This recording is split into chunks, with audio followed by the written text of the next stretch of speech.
Hi there. I'm delighted to have Michael Shikashio with me today. Michael is a world-renowned expert in dog aggression. He's mentored and presented to tens of thousands of animal professionals in more than 20 different countries.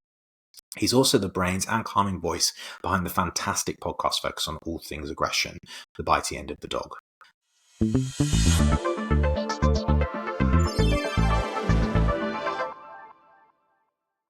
Hi, Mike. Thank you for joining us. How are you today?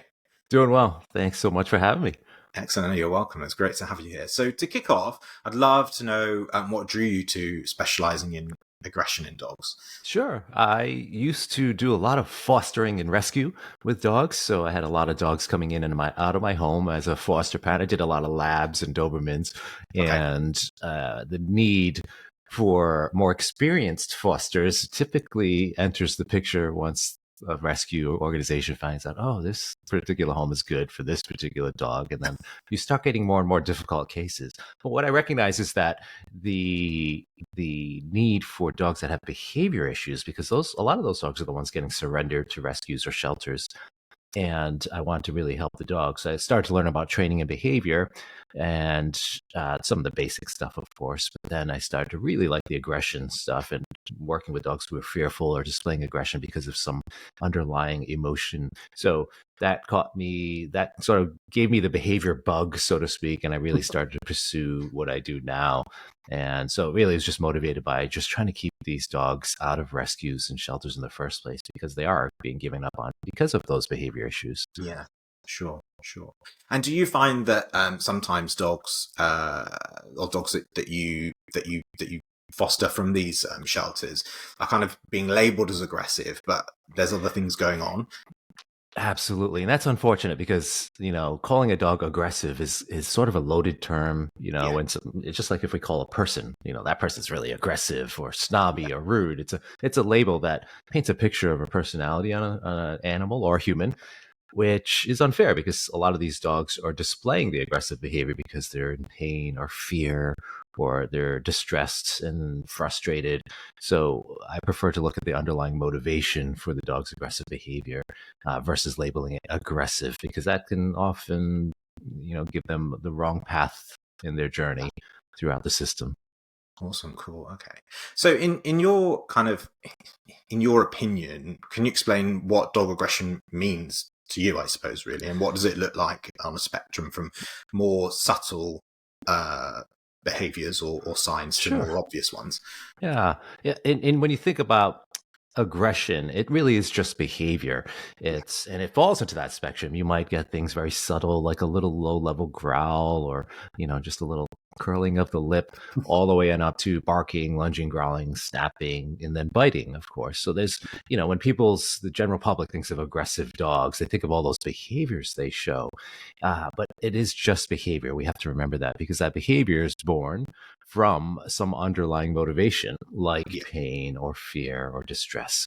And that, again, is the most important part. So we first look at the behavior and say, oh, this dog is barking and lunging at something. Well, why is the dog barking, lunging at something? And that'll give us the answer. So I'd much prefer to say this dog is fearful Yeah. and is showing the aggressive behavior because they're scared of that guy walking through the front door with a big hat on, or that other dog barking and lunging at them down the street. And once we understand that, then we can often help the dogs that in the right way versus just saying we got to stop this aggressive behavior, right? Yeah. Yeah. And I guess, some of the things that people can look out for in terms of, especially people who may not necessarily be that experienced, those things that dogs, or those signs that dogs can give people, what kind of things would you kind of suggest people look out for? Yeah, so if you can start to recognize how to read the body language of dogs, so really just and focusing on one little thing at a time. It's difficult to learn all of the things dogs do Of all of course. the time, but maybe just study one thing and really, go to the right sources, go to a resource that knows, that really is good at explaining the body language of dogs and not assigning some labels again. But Yeah. if they really understand, well, this dog's ears being pulled back could be a sign of fear. And recognizing those things is just like we recognize it in people. So somebody that's really good at reading people, they see the subtle, or our partners, right? Somebody like, we're in a relationship, we can start to recognize their subtle signs, like a little frown, or, they start playing with their hair, or some nervous thing they do that shows what's happening inside, and, also up here.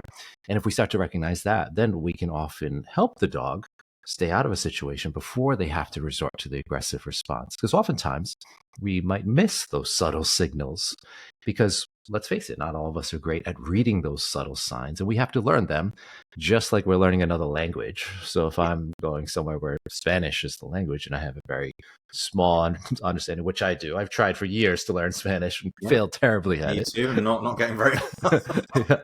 It's the same thing. So you go to somewhere and you start speaking another language. We have to learn that with our dogs. And once we do, then we can understand them and help them through the process where they're having to display that aggressive behavior. That's a really great analogy, actually, because, it is about finding those, or looking for those, because sometimes it is very subtle. It's very like sort of, you don't notice, though. You would easily not notice it. I've got a dog.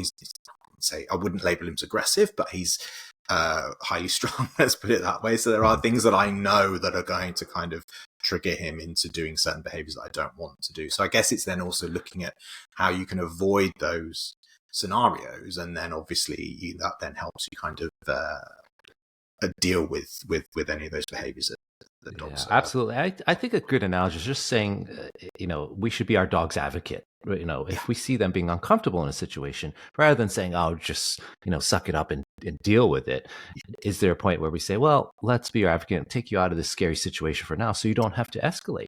Now, that's not to say we should have this bubble around our dogs all the time, but we should be recognizing the other side of the equation too, which is saying, "You're not feeling okay here, so let me help you out here," rather than forcing you by it on your leash, right? Because you have no escape. And I guess that's the thing is that it is about kind of you helping your dog out and making sure that you can understand those scenarios. So thinking again back to aggression. I mean, what can aggression be prevented in dogs? So that's a great question, because if we look at my definition of aggression as behavior, and when you think of aggressive behaviors like barking or growling or even biting, those are normal behaviors in the sense of what an animal may do. So if we look at a human, again, if somebody's threatening me or threatening my child, and if I yell at them or escalate if I need to, I'd be using aggression, right, to keep myself safe or somebody I love safe. And dogs are no different. And so to say we can completely prevent it would be a fallacy, because it's normal behavior.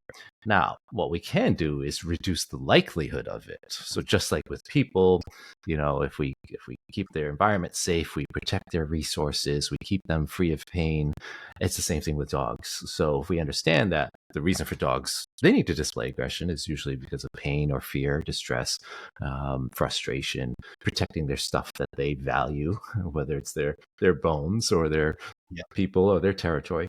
Once we understand that, then we can reduce the likelihood of the aggressive responses. So it's never cured, right? Because it's it's like asking a dog or a person to say, "Hey, just hold your breath forever." It's normal to do those things. However, we can significantly reduce the likelihood that a dog has to say, "I need to bite to make myself safe," just on what we do or how we change the environment.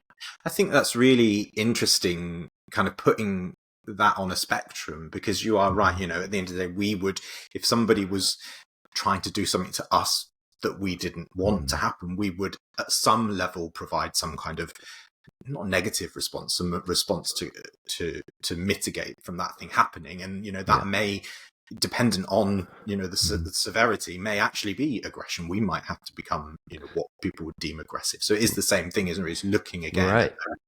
And we all kind of have different levels of what it takes us to. So we have dogs that it would take they would take us just so much. They have to be really just subjected to the worst scenario to finally let out a low growl or air snap to finally communicate their point. Whereas some other dogs, if you're 100 yards away and you look at them in a certain way, they might resort to the barking and lunging, and that's again shaped on a lot of things like experiences and genetics and all those things. But if we understand that, then we can understand the dog and be like, okay, this is just the dog we have in front of us. What can we do to help them? Yeah. Awesome. So for us, obviously, we're all about play and playing tug and all that kind of stuff. That's what we built our brand on. And one of the things we hear an awful lot from people who are a little bit worried about maybe playing tug with their dogs is about whether that can make them aggressive.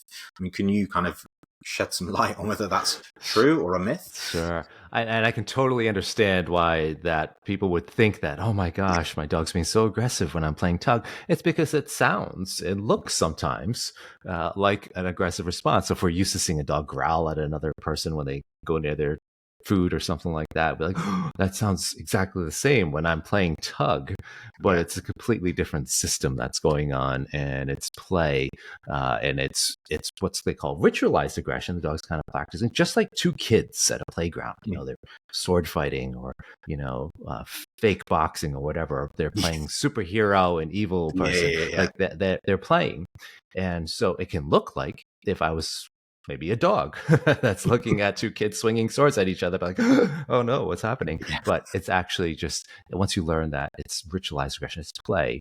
And they're going to use and practice these things just like kids would. And it's meant as sort of a fun kind of combat, but it's not anywhere, because the intent of aggression really is to increase distance from or eliminate something that's threatening. All right, so that's the motivation, or what they call the function of aggression, and that's obviously not the function of playing tug, because usually the dog's going to decrease distance and come over to you again with the tug toy, be like, let's do some more. So the function's much different, two totally different end results. Yeah, awesome. So I guess that's kind of looking again is giving your dog that outlet for that behavior anyway, that is that's there within them. So absolutely interesting. Right? So is play helpful for dogs who may kind of display some form of aggression? 1000%, because it's for a variety of factors. Well, one of them is that, if you have a dog that's fearful of things and they're displaying some aggression because they're scared of other dogs or people or whatever it is, or you're out in the park and your dog sees something and they get a little fearful, and maybe they've displayed aggression in the past because they want that scary thing to go away. The beautiful thing about play is that it's really, really difficult, if not almost impossible, for a dog to be fearful of something and play at the same time. So if you're out there or somebody's coming over or something, you're in that environment where your dog sometimes displays low levels of fear towards something, and you can get them to play with tug or something like that, it shows that the dog's saying, hey, I'm actually okay here. I'm feeling okay. I'm okay enough to play, and I'm no longer fearful of that thing. And so you can, by process, also do something called classical counter conditioning. And what that is, it's a fancy term for, hey, can we do something fun here, or something good happens in this environment that formerly something you thought bad was going to happen. And if you do that enough times, over time, the dog's like, hey, this place is actually so bad after all. I actually love this place because we play tug here, and play happens in this location where it used to be scary for me. So it really is it's not only good for helping create associations, but it's great for determining, is my dog really feeling okay? Are they okay here? So play can do that. And then on the sort of more minutia of it, you can look at, sometimes dogs are afraid of things humans do with their body language, of how they move. So when we're playing tug with a dog, sometimes we're looming towards them, we're looking at them in the eye, we're pulling that tug back. So we're really, it's very a tactile, physical exercise. And some dogs can be a little bit nervous about people looming over. If there's no tug, or if they reach out, or there's something going on with human eye contact or something like that. So when you combine that into a play situation, the dog's like, hey, I've seen that before, so it's not scary. During play, this is great. And so they see the eye contact, they might get the tactile sensation. And so all of these things can be really, really helpful, just to help the dog say, this is not bad when my person or a person does this with me, because it's in the context of play. And of course, when you introduce play, all of those positive endorphins happen, and it's completely opposite of what happens when you have stress, pain, or fear. different neurochemicals are involved and when play is involved. So play for also is a great de-stressor, meaning Yeah. if your dog's seen something scary at the park and you can see they're kind of on edge, or you're reading the dog well, right? So Yeah. we're getting to that We're body back language to that again. component. Yeah. And then we get into, hey, let's play. Let's help you relax here. Let's enjoy life here. Yeah. It can Let's also help redirect that on. Yeah. de-stress the dog when they've Yeah. had a stressful experience because of the positive neurochemicals that are cascading, those endorphins. And so many benefits to play. And that's why I love Tug. And I suggest it all the time to clients that are looking for a great tool to help their dogs cope in certain environments, especially.